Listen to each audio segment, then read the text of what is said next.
Yeah, so like even something like having icons of saints, and having icons of, events in, maybe stories that happen in the Bible, like maybe the crucifixion or the resurrection or Pentecost or whatever it might be, or even like events that happened in later church history. Like the reason you have those icons is because you're engaging in things, you're engaging in the lived experience of God, not the ideas, the teachings, the abstract concepts. It's like, no, here's a person who walked with God and lived with God, and very often it's somebody who died for God. Right. It's like who sealed his faith with his own blood. Or here is something that actually happened in history where God worked salvation in the world. Yeah. It's like you're engaging with Christianity as if it's a real thing that has happened in the lives of those that have come before us and is happening now. Like that also ties in with this concept of like prayer and worship being entering into this, like, I don't know, time outside of time, this heavenly time. It's just that idea. Like, this sounds like a really strange abstract concept, but really the idea behind it, I think, is something like God is at work now and always. And it's always the same God at work in the same way. He's constant, he's reliable, he can be trusted. And so what that means for you practically is you can look at St. George or St. Basil or St. John Chrysostom or St. Paul or any of these figures, or even the prophets in the Old Testament. Like, you can look at any of these figures and see, here is how God works. And I can see that in their lives. Right. And because I have an actual example to look at, then I can understand what God's talking about.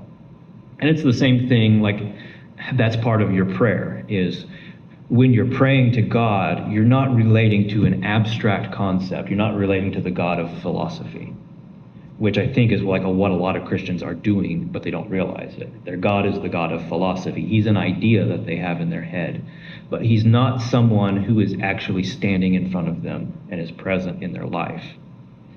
But like, when I have an icon of Jesus, it's not that I need an icon of Jesus, and I can't be a Christian if I don't have an icon of Christ. And it's like, it's also not that I am praying to the paint and the wood. Like, no, you're not. You're praying to Jesus, but having that image that you can look at with your eyes and engage with physically, it helps you to realize that Christ walked the earth. Like, this isn't just a story that I was told as a child. This is a thing that actually happened. And this work of Christ is something that is actually happening. Mm-hmm. It's not an idea. It's a real, present, living thing. Yeah. And like, ultimately what it comes down to is, that's why you need ritual, and that's why you need an altar. That's why you need to physically bow down and physically participate in prayer and worship, is because God is real and is really at work in the world, in physical things.